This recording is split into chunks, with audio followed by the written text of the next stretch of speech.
नमस्कार। राजीव गुप्ता चैनल में आपका स्वागत है। सनातन हृदय सम्राट श्री योगी जी ने कहा है, हिंदू अब डरेगा नहीं। ऐसा उन्होंने इसलिए कहा क्योंकि उन्हें लगता था कि हिंदू अब संगठित हो गया है। अब संगठित हो गया है, इसका क्या अर्थ है? तो इसका हमको थोड़ा बैकग्राउंड जानना चाहिए। बहुतों को मालूम होगा, लेकिन मैं अपनी तरफ से बताना चाहता हूँ कि इसका क्या अर्थ हो सकता है। हिंदू क्या पहले डरा हुआ था, डरता था? उसको जानने के लिए हमको इतिहास में जाना पड़ेगा, हिस्ट्री में जाना पड़ेगा। तो मैं शुरू करता हूँ ईरान से। ईरान पहले पारसियों का देश था। जो हमारे यहाँ पारसी है वो लोग वहीं से आए थे और अग्नि पूजा करते थे। जब इस्लाम का विस्तार हो रहा था तो उन्होंने ईरान में जो सिया समुदाय के लोग हैं उन्होंने वहाँ पे शरण लिया था। मेरे ख्याल से 400-500 लोग थे, मतलब छोटा सा एक वो था, क्योंकि सुन्नी उनको मार रहे थे तो सिया वहाँ चले गए। वो 400-500 लोग जो गए थे वो आज की डेट में वो उसको उन्होंने इस्लामिक स्टेट बना दिया। हम महाभारत में सुनते थे गंधार नरेश, शकुनी जो थे, शकुनी मामा, वो गंधार से आते थे। गंधार नरेश, गंधार आज का कंधार है जो कि अफ़गानिस्तान में है। वहाँ बहुत सारे सिख भी थे क्योंकि सिखों का वहाँ पर राज्य रहा है। आज वहाँ क्या स्थिति है, कितने हिंदू हैं, कितने सिख हैं? शायद एक भी नहीं, या बहुत कम होंगे, अगर होंगे भी तो। मतलब अभी जब तालिबान आए थे तब भी हमने एक वीडियो भी देखा था, जब गुरु ग्रंथ साहिब को सिख उठा के लेके जा रहे थे और वो अंत में हिंदुस्तान आ गए। तो ऐसे हिंदू भी बहुत सारे जो थे वो सब हिंदुस्तान आ गए। अगर हम पिछले 100 साल की बात करें तो हमने देखा कि हमारे देश में पार्टीशन हुआ था हिंदू मुस्लिम की वजह से। हमारे देश के टुकड़े हो गए थे और जो कि अफ़गानिस्तान का जो पाकिस्तान है वो भी एक मुस्लिम बहुल देश बन गया। और हमारे इंडिपेंडेंस के बाद जब हमने स्वतंत्रता हासिल किया, उसके बाद जो कांग्रेस थी या जो उस समय की सरकारें थी वो सब सेकुलर होने के नाम पर मुस्लिमों के तुष्टीकरण करते थे। उनके जो रिलीजियस राइट्स थे, उनके जो एजुकेशन इंस्टीट्यूशंस थे, उन सब पे एक तरफा अधिकार उन्होंने दे दिया था मुस्लिम्स को। लेकिन हिंदूज़ की जो रिलीजियस राइट्स थे, एजुकेशनल राइट्स थे, उसको दबा के रखा। वो मैं ऐसा क्यों बोल रहा हूँ? हमने बहुत बार सुना होगा कि हिंदू मंदिर जो है, जितने बड़े बड़े हिंदू मंदिर हैं वो हर स्टेट गवर्नमेंट के अंदर है। लेकिन हमने कभी नहीं सुना कि कोई भी जो मुस्लिम्स का जो ये पूजा स्थल है, जो मस्जिद है या जो चर्चेज़ हैं, ये कहीं पर भी किसी भी स्टेट के अंडर नहीं है, सिर्फ हिंदू मंदिर ही अंदर है। तो ये सब जो है हिंदू को दबाने की और उनको अपने ही देश में, जिसको बोलते हैं सेकंड ग्रेड सिटीजन, बना के रखने का ये कोशिश था। उसके बाद से शुरू से लेके अब तक हमने देखा कि बहुत सारे रॉइड्स हुए। आज़ादी के बाद से हाल फिलहाल तक बहुत सारे रॉइड्स हुए, चाहे वो मतलब दिल्ली में हो, यूपी में हो, बिहार में हो, कहीं पर भी हो, गुजरात में हो, सब जगह बहुत सारे रॉइड्स हुए थे। उस रॉइड्स में अल्टीमेटली हुआ क्या था?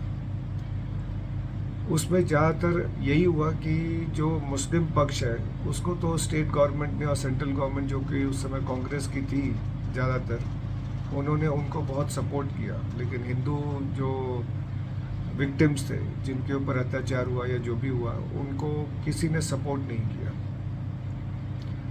यहाँ तक कि यूपी में एक रॉइट हुआ था, हिंदू मुस्लिम रॉइट।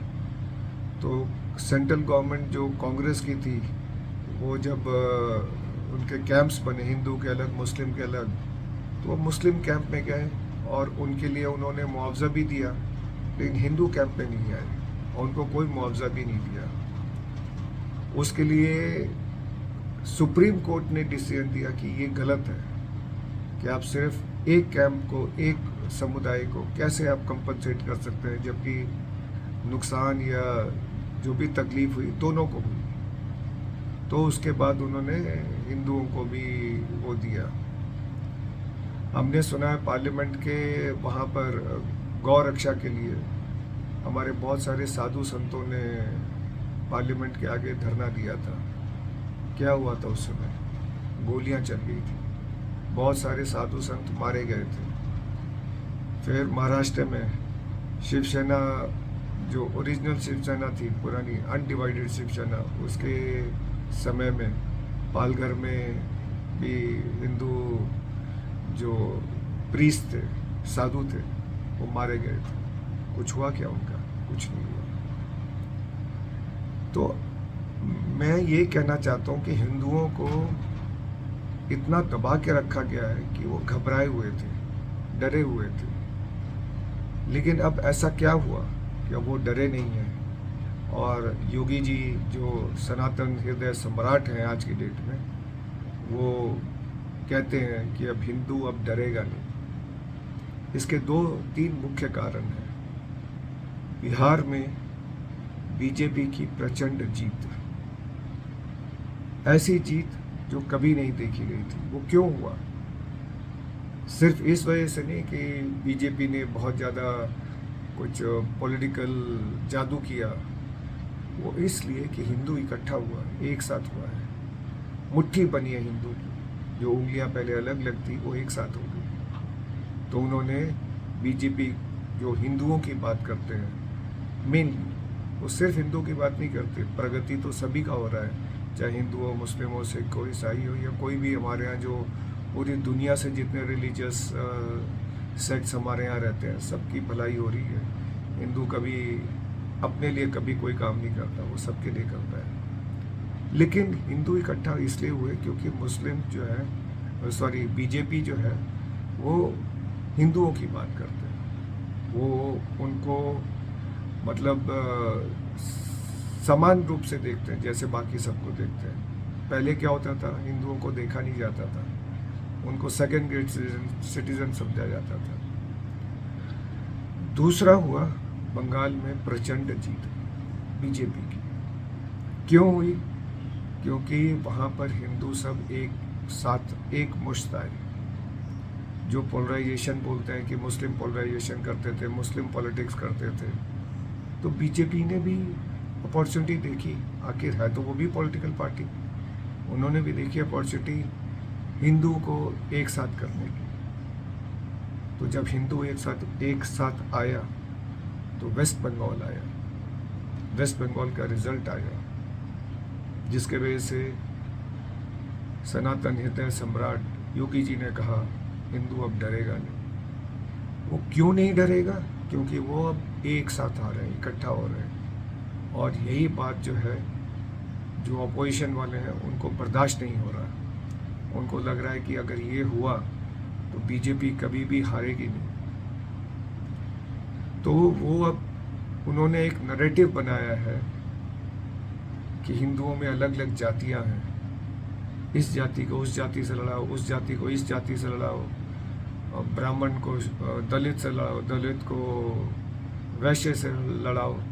और मतलब जो कुर्मी और यादव और जो अलग अलग जनजातियां, मैं वो बोलना भी नहीं चाहता, क्योंकि हैं तो सब हिंदू, चाहे वो दलित हो, पिछड़ा हो, अति पिछड़ा हो, ओबीसी हो। मैं भी जिस जाति से आता हूँ, बिहार से, वो वहाँ पर ओबीसी में आती है।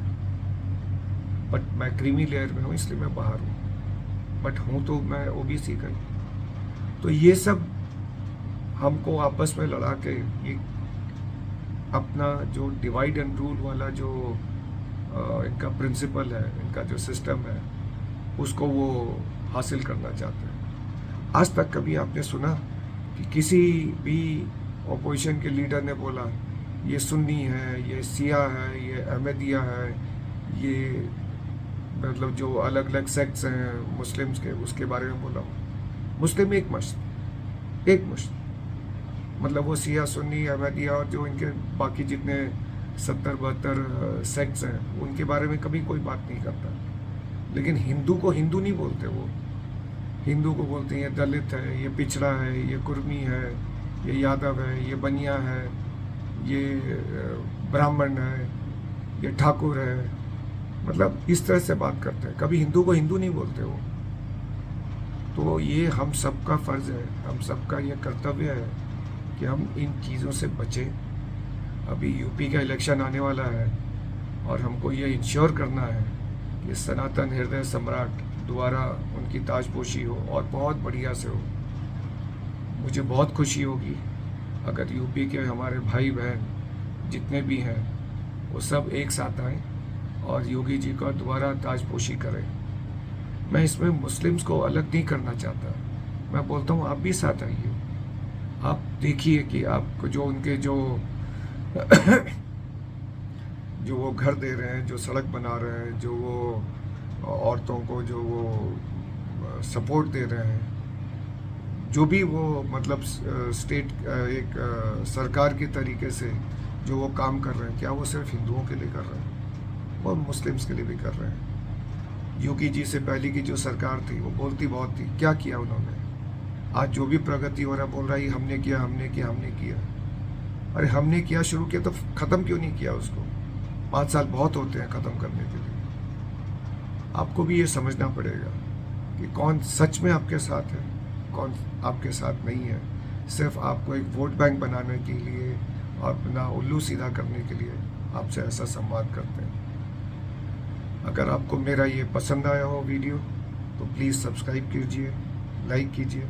और आप क्या सोचते हैं कि मैं जो बोल रहा हूँ वो सही है कि नहीं है, या उसमें कुछ कमी है या कुछ और मुझे ऐड करना चाहिए, कमेंट में ज़रूर लिख के बताएं मुझे, ताकि मैं आगे से इसको इम्प्रूव कर सकूँ।